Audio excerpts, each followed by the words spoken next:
Masih di topik yang sama dengan video sebelumnya mengenai selektor pada CSS, dan untuk video ini kita akan bahas mengenai elemen spesifik selektor pada CSS.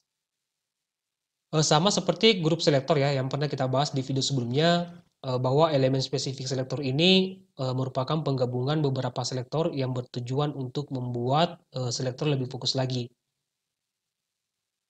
Nah baik, sebelum kita lanjut, untuk pertemuan 4 ini, kita akan gunakan file yang ada di belajar HTML ya. Di sini ada file pertemuan 4.html ya. Nah, jadi jika teman-teman mengikuti seri belajar HTML ya, di sana ada pertemuan 4.html. Ini akan saya copy. Kemudian saya pindahkan ke folder belajar CSS. Saya paste di sini. Oke, nah sekarang kita sudah punya file pertemuan 4.html. Selanjutnya kita akan buat juga file CSS-nya ya. Di dalam folder belajar CSS, klik kanan di sini, kemudian pilih new, lalu pilih text document. Kemudian ini saya blok semua ya. Saya ganti nama filenya style_4.css. Nah, sampai di sini saya tekan tombol enter di keyboard. Nah, jika muncul notifikasi seperti ini, tinggal klik tombol yes. Oke, sekarang kita sudah punya file style4.css yang akan kita hubungkan dengan file pertemuan 4.html. Nah, sampai di sini kita akan jalankan file ini ya, pertemuan 4.html. Saya klik 2 kali. Jadi saya ulang kembali bahwa file ini merupakan file latihan kita sebelumnya yang terkait dengan HTML ya, pertemuan 4.html. Nah, kembali ke Visual Studio Code-nya.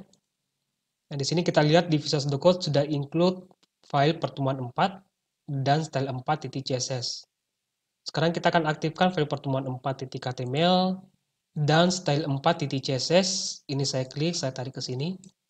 Oke, kemudian sidebar sebelah kiri ini saya close. Oke, di sebelah kiri pertemuan 4.html dan yang sebelah kanan itu style4.css. Nah, selanjutnya kita akan hubungkan file pertemuan 4 ini dengan style4 ya. Kita akan gunakan tag link di sini ya, setelah tag title, tag link lalu tab di keyboard. Kemudian nilai dari atribut href ini itu merupakan alamat ya di mana file style4 ini kita simpan. Ya, tepatnya di dalam folder CSS ya. Berarti di sini ya, folder CSS terlebih dahulu, lalu slash, kemudian pilih style4.css. Ini saya klik.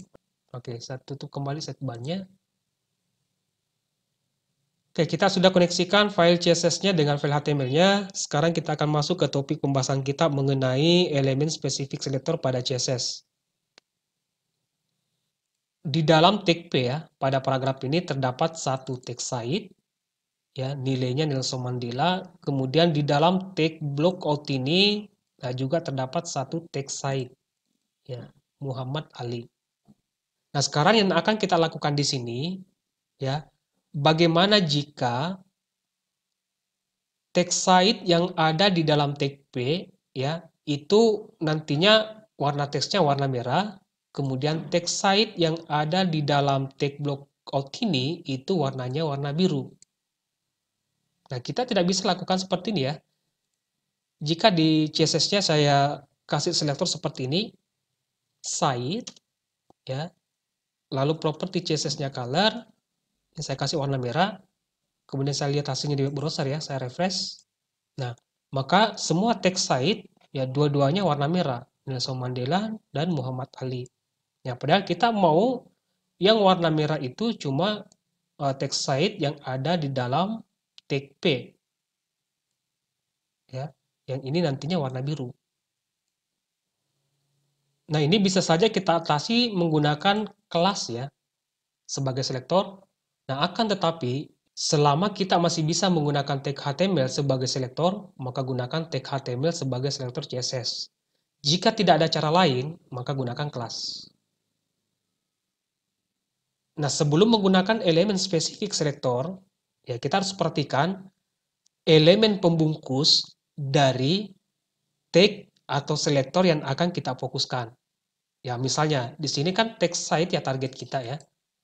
Nah, kita harus perhatikan text site ini itu berada di dalam elemen apa. Ya, tentu dia berada di dalam tag paragraf atau elemen P pada HTML. Nah, jadi di sini ya saya bisa tambahkan spesifiknya seperti ini. Ya, saya tambahkan P lalu spasi. Nah, sekarang bacanya ini dari kanan ke kiri ya. Temukan text site ya yang berada di dalam tag P. Jadi spasi itu kita baca di dalam. Ya, kalau koma itu dan. Text site yang berada di dalam tag P lalu ubah warnanya warna merah. Nah, sekarang kalau kita lihat asing di web browser, saya refresh. Nah, maka yang berubah warna merah itu cuma text site yang berada di dalam tag P.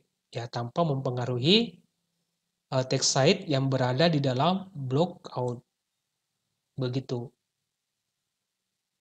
Nah, sekarang jika kita ingin ya memberikan style ya text site yang berada di dalam tag block out, nah di sini sekarang kita bisa lakukan seperti ini. Ya, karena kalau dilihat di elemen HTML-nya itu text site yang berada di dalam block out. Nah, berarti selektor spesifiknya adalah tag block out ya, lalu spasi, kemudian tag site. Lalu properti CSS-nya color blue. Ya. Temukan text site yang berada di dalam tag block out. Lalu ubah warna teksnya ke warna biru. Kalau kita lihat hasilnya di browser, saya refresh sekarang. Nah, maka akan berubah warna biru tanpa mempengaruhi text site yang berada di dalam tag P. Nah, itu karena elemen spesifiknya. Dan konsep ini akan sering kita gunakan pada saat kita membangun sebuah halaman website. Nah, kalau seperti ini, ya text site itu cuma berada di dalam tag P ya. Nanti pada tahap pembuatan website itu banyak sekali ya elemen yang saling bertumpukan. Nah, di sini bisa saja ya tag P ini saya bungkus dengan tag artikel. Ya, kemudian tag penutup artikel ini saya blok ya. Kemudian saya klik kanan, saya pilih cut, kemudian saya pindahkan ke sini ya, setelah tag penutup P. Nah, jadi sekarang tag site yang berada di dalam tag P, yang berada di dalam tag artikel. Ya, jadi untuk selektor spesifiknya, nah di sini saya tambahkan lagi artikel. Ya, ini kalau dilihat aslinya di web browser, ini tidak ada perubahan ya.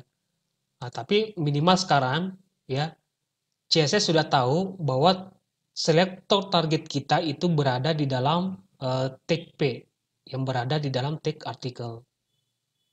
Ya, jadi target kita adalah tag site. Nah, kalau misalkan saya akan berikan style ya pada tag P ini. Selektornya adalah P. Kemudian kita akan gunakan properti yang lain ya.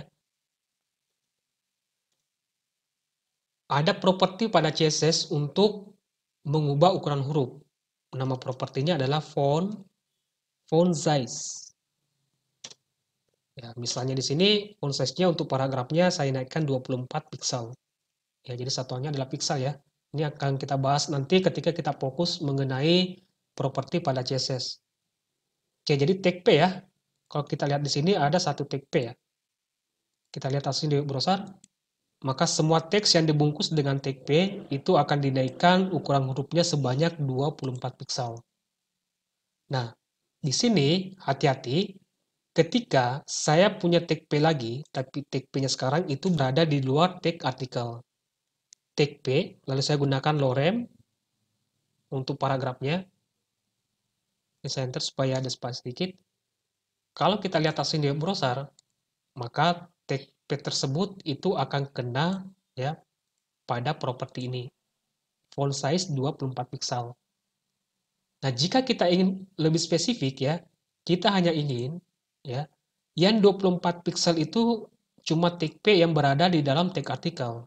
Nah, di sini kita tambahkan artikel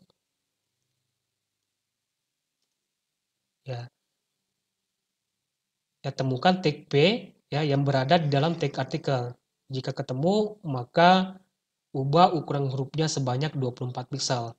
Jika kita lihat hasilnya di web browser, nah maka yang kena dari style ini itu cuma tag P yang berada di dalam tag artikel.